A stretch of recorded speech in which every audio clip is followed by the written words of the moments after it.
يواصل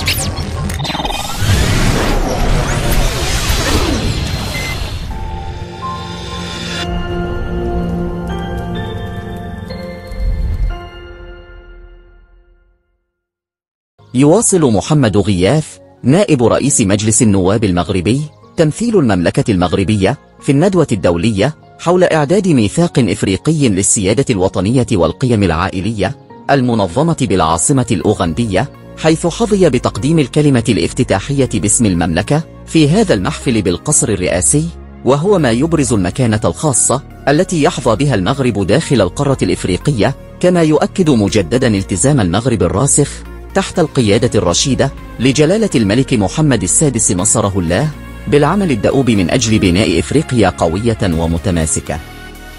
وبهذه المناسبة أكد محمد غياث أن المملكة المغربية تحت قيادة صاحب الجلالة نصره الله متمسكة بوحدة إفريقيا ومستندة إلى تاريخ عريق والتزام دائم بالتقدم المشترك، حيث عرجت كلمته بلغة فرنسية فصيحة على الأهمية البالغة للسيادة الغذائية في القارة الإفريقية وما تم إنجازه في المغرب، وهو ما يستحق الفخر والاعتزاز، قبل أن يجدد التأكيد على التزام المملكة المغربية الراسخ بإرساء شراكة حقيقية ومتضامنة مع الأشقاء الأفارقة في هذا المجال الاستراتيجي.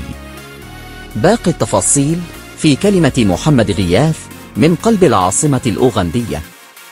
Excellences, Mesdames et Messieurs les représentants des nations africaines, distingués délégués. Il va sans dire que la souveraineté alimentaire constitue aujourd'hui un impératif stratégique pour le développement durable et l'autonomie des nations africaines.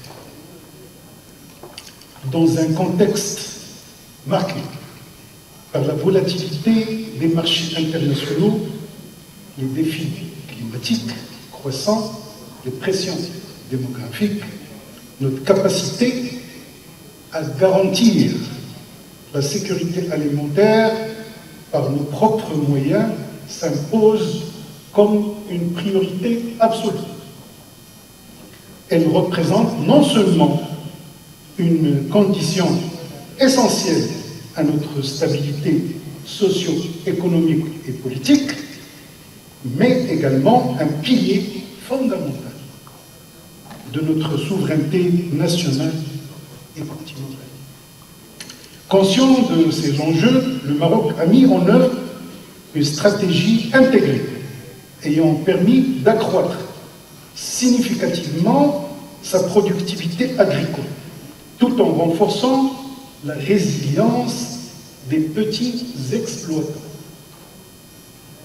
Fort de cette expérience, il souhaite aujourd'hui partager son expertise dans un esprit de solidarité, de coopération sud-sud articulé autour de 4 axes prioritaires.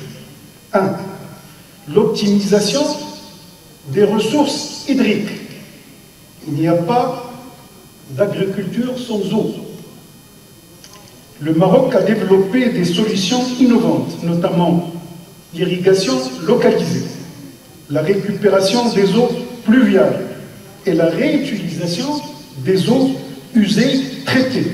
Ces techniques, déjà mises en œuvre avec plusieurs partenaires africains présents parmi nous aujourd'hui, offrent des résultats tangibles en matière de gestion durable de cette ressource vitale.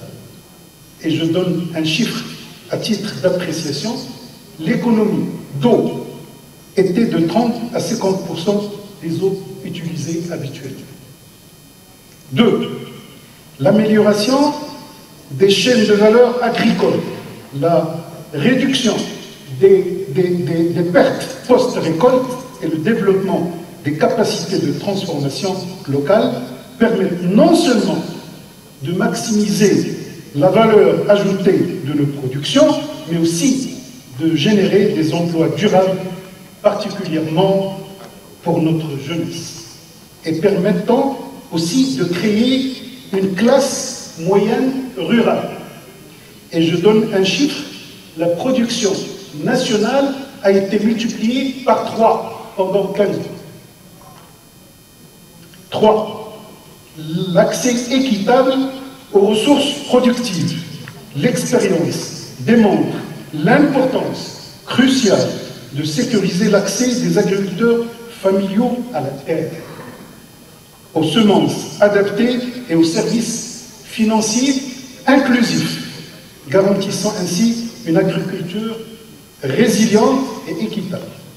Et enfin, la mise en place de cadres réglementaires équilibrés, capables de protéger la production locale tout en favorisant les échanges intra-africains, notamment dans le cadre prometteur de la zone de libre-échange continentale africaine, ZLECAf.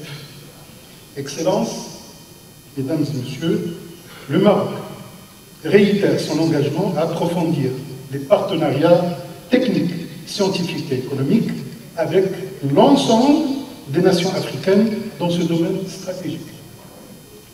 L'initiative royale pour la sécurité alimentaire, les programmes de formation agricole dispensés à des milliers d'étudiants africains, ainsi que les projets d'investissement conjoints témoignent de cette volonté ferme et soutenue.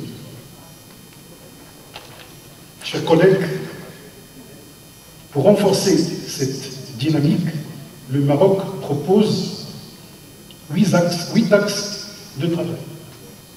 Premier, élaborer un cadre juridique, des cadres juridiques nationaux, protégeant la souveraineté alimentaire et les systèmes agricoles traditionnels africains. 2. Résister collectivement à toute disposition internationale susceptible de compromettre notre autonomie en matière de politique agricole et alimentaire. 3. Renforcer la coopération intra-africaine, notamment via la ZLECAf, pour stimuler les échanges commerciaux des produits agricoles locaux. 4. Promouvoir l'agriculture familiale, socle de nos systèmes alimentaires, en adéquation avec nos valeurs traditionnelles de solidarité. 5. Investir massivement dans la recherche agronomique africaine, et je pèse mes mots, afin de valoriser les cultures vivrières locales et les savoirs endogènes. 6. Protéger les semences traditionnelles africaines contre toute forme d'appropriation indue par des intérêts étrangers. 7. Créer un fonds africain pour la souveraineté alimentaire financé par les États membres de l'Union africaine. 8. Instituer des forums parlementaires nationaux dédiés à la souveraineté alimentaire et à la protection des systèmes agricoles traditionnels. Excellences, Mesdames et Messieurs, l'heure est à l'action concertée. Nos frères sont là, nos forces sont là, nous ferons de la souveraineté alimentaire non seulement un objectif atteignable, mais aussi le fondement d'une Afrique prospère, autonome et fidèle à ses valeurs. Le Maroc reste résolument déterminé à œuvrer aux côtés de toutes les nations africaines pour relever ce défi vital, et je vous remercie.